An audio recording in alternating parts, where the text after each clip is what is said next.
Kira-kira sampai berapa lama ketahanan pangan Kademangan bisa bertahan? Betul, Doro. Lumbung kian menipis. Kemarau tahun ini benar-benar membuat lahan pertanian menjadi kering. Padi tidak dapat dipanen. Paceklik datang, Nyai. Lumbung di Kademangan sudah mau habis. Tinggal 1 minggu lagi kita dapat makan nasi. Kita harus berhemat, Mbok. Untuk sekedar mengulur waktu persediaan kita habis. Kita sudah sangat berhemat, Doro.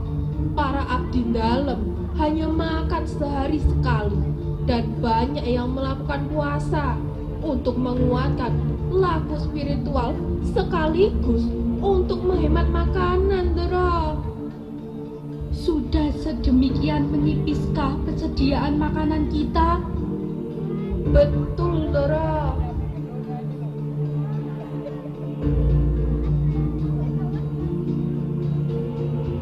Lalu, bagaimana nasib pernikahan Sulastri putriku yang akan dilaksanakan sebulan ke depan? Itulah yang menjadi pemikiran kita bersama, Doro. Bagaimana harus menyediakan makanan untuk perayaan tersebut, Doro, Nyai? Kalau begitu, kumpulkan saja beras dari rakyat. Itu jalan satu-satunya. Perayaan harus tetap dilaksanakan. Itu putriku satu-satunya. Itu akan sulit, Doro, karena kondisi di masyarakat juga mengalami krisis pangan yang juga mengerikan. Paceklik ini telah melanda seluruh negeri. Wow, tidak ada yang tidak mungkin, Nyai. Kalau kita mau, ada niat, pasti ada jalan keluarnya. Mengumpulkan beras dari masyarakat memang adalah jalan yang terbaik mengatasi masalah kita saat ini. Kita tidak bisa membiarkan para abdi dalam kelaparan di Kademangan ini. Kita juga tidak ingin perayaan pernikahan Sulastri menjadi batal karena kondisi memprihatinkan kita. Bukankah kita tidak mau disepelekan oleh besan yang berasal dari Kademangan lain itu, Nyai? Marni, aku sudah ceritakan pada Doro kalau masyarakat pun juga sedang berat menghadapi paceklik saat ini. Sawah kering tak dapat diairi. Bagaimana mereka bisa menanam padi? Bagaimana kalau ternyata kita dibohongi oleh masyarakat?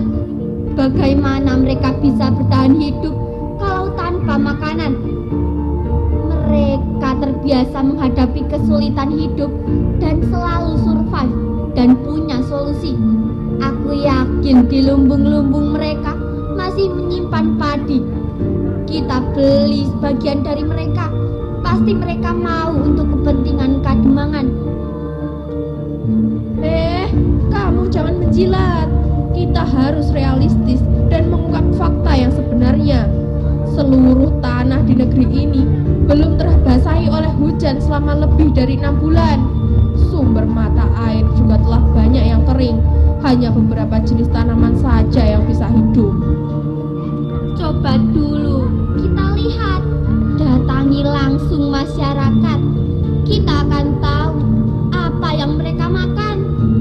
Kurang jelas apa lagi. Pasar semakin sepi karena masyarakat sudah tidak mampu berbelanja dan sudah tidak banyak hasil bumi yang bisa dijual. Apa salahnya kita turun langsung? Sudah, cukup. Tak perlu berdebat. Kita cari solusi terbaik bersama.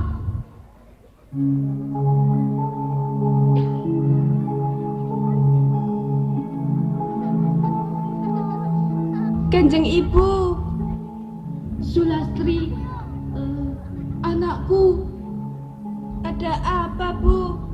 sepertinya sedang membahas persoalan yang sangat serius. Biasalah, kami sedang membahas tentang banyak hal yang ada di Kademangan.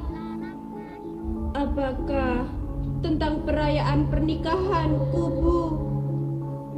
Itu salah satunya, anakku. Bu,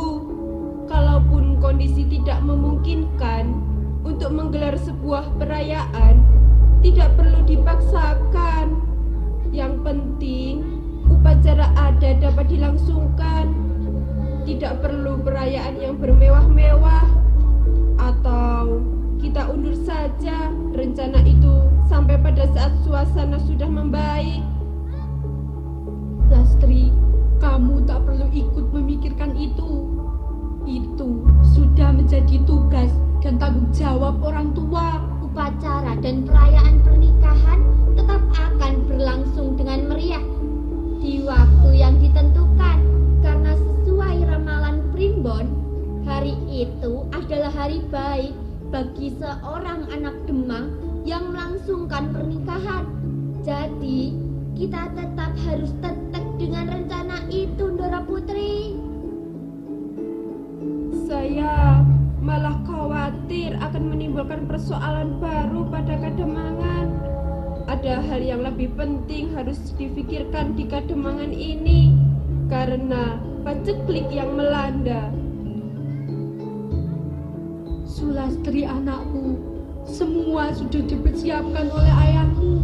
Rembuk keluarga juga sudah matang. Jadi kamu tidak perlu mengkhawatirkan. Kamu tinggal tunggu waktu saja. Siapkan saja dirimu. Baiklah, terima kasih Kanjeng Ibu. Tapi Lastri tidak akan menuntut banyak dengan perayaan itu.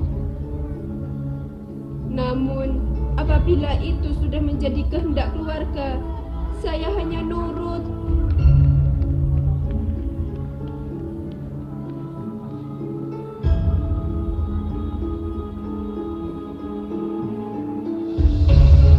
Aku tahu sekali tabiat Sulastri anakku, karena aku yang melahirkan dan membesarkannya. Tidak akan dia kecewa apabila tidak ada perayaan.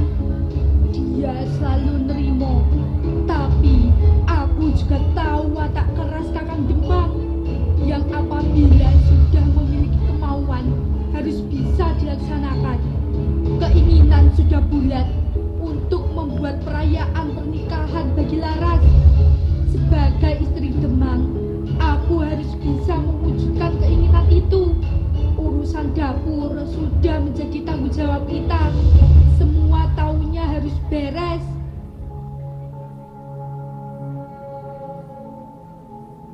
Lalu sekarang harus bagaimana, Ndoro? Kita datangi langsung ke masyarakat.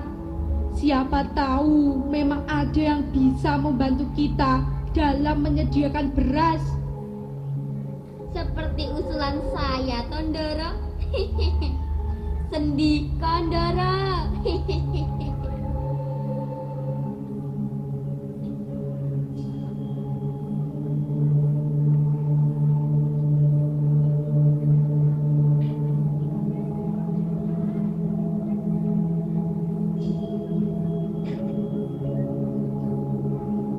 Mak, mau sampai berapa lama kita menunggu? Sebentar lagi bapak kalian juga pulang. Yang sabar ya. Kita sudah lapar, Mak. Perut sudah kosong. Sebentar lagi bapak kalian akan pulang membawa beras untuk kita. Setelah itu emak akan memasakkan kalian makanan yang enak. Semoga saja Bapak ingat pulang. Tak boleh bicara seperti itu. Berdoalah agar bapak segera pulang dan membawa beras. Sudah semenjak tadi bibir kami, berkomat kami untuk berdoa agar kita bisa segera makan. Bukan tanpa alasan mereka protes, karena sejak seharian perut mereka belum terisi oleh makanan.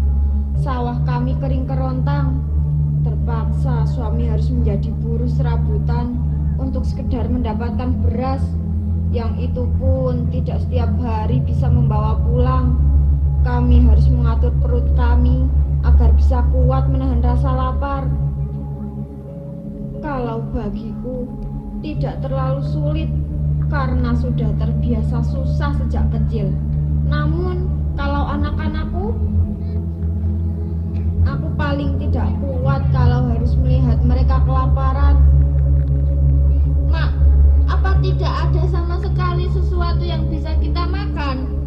sudah tidak tahan lagi. Iya, Mak. Apa saja, Mak. Yang penting masuk ke perut. Iya, iya nak. Ada. Yang penting masuk perut dulu ya. Untuk ganjal sambil menunggu bapak bawa beras. Tunggu.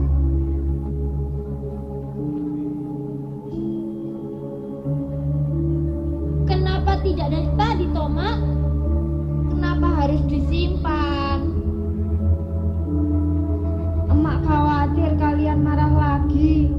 Emak sebenarnya sudah siapkan untuk kalian.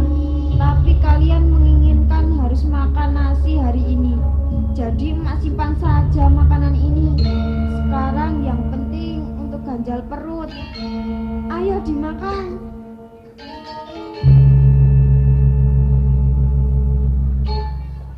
Telo lagi. Bukan itu, Mak, yang kami inginkan. Makanan apa saja selain nasi, tapi juga selain tela. Aku sudah sangat bosan dengan tela, Mak. Lidah dan tenggorokanku sudah menolak untuk mengunyah dan menelannya. Mak, dari kecil kami dicekoki ke tela. Makanan ini memang mengenyangkan di perut, tapi membosankan di lidah. Anakku, yang penting perut kalian terisi dulu. Kita sedang diuji oleh nasib. Maka semoga kelak kalian menjadi orang yang beruntung hingga bisa mengubah nasib dan takdir, mudah mencari makan dan sesuai dengan keinginan kalian. Tapi sekarang makan dulu apa yang ada. Keadaan memang sedang sulit, nak.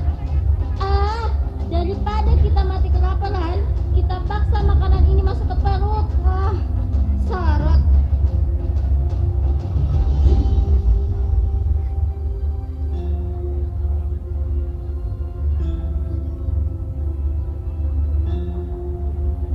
Mbak, anak-anak sudah makan. Aku bawakan makanan untuk kalian. Mereka sedang makan, tapi mereka sangat terpaksa. Mengunyahnya saja mereka malas. Kenapa? Apa mereka sakit? Bukan karena sakit, karena tidak suka dengan makanannya. Kebetulan persediaan di rumah juga hanya tinggal ketela. Mereka sangat bosan dengan makanan itu. Tapi harus bagaimana lagi?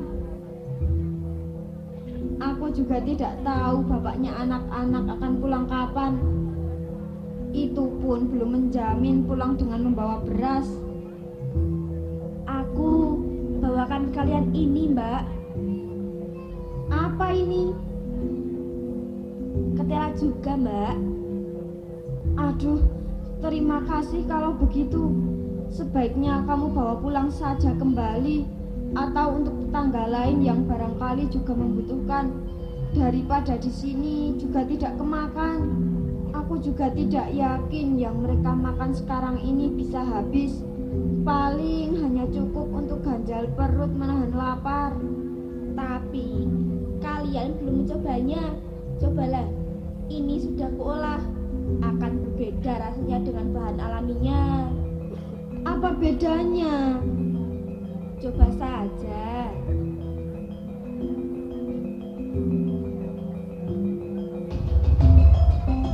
Wah, ini enak. Kok rasanya jadi beda? Anak-anak pasti suka. Aku bawa untuk mereka ya. Ini memang untuk mereka.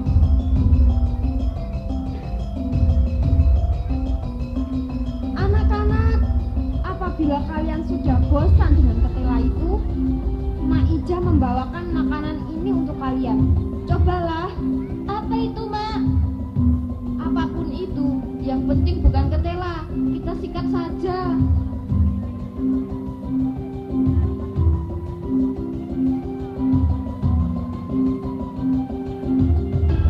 Wah, ini enak. Baru pertama kali kita makan ini. Iya, tanpa harus makan nasi hari ini pun tidak masalah kalau harus kenyang dengan makanan ini. Apa namanya, Mak Ija? Gendong.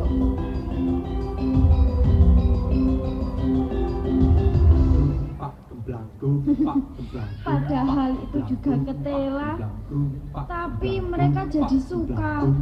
Biarkan saja mereka menikmati kerupuk itu, tanpa harus tahu bahwa asalnya juga ketela. Setelah kenyang, boleh diberitahu. Tapi ini yakin, besok-besok pun mereka tetap akan senang dengan makanan itu. Luhur budayaku itu Indonesiaku, negeri kaya raya, sungguh indah alamnya, gunung lautan, lembah ngarai hutannya, beragam suku, agama budayanya, ramah-tamah penduduknya, cantik molek tariannya, sejarah negeri cantik dunia. Saya seninya dari candi, ya batiknya Swantara, negeri hebat dunia. Lung lung lung lung lung lung lung lung lung. Ada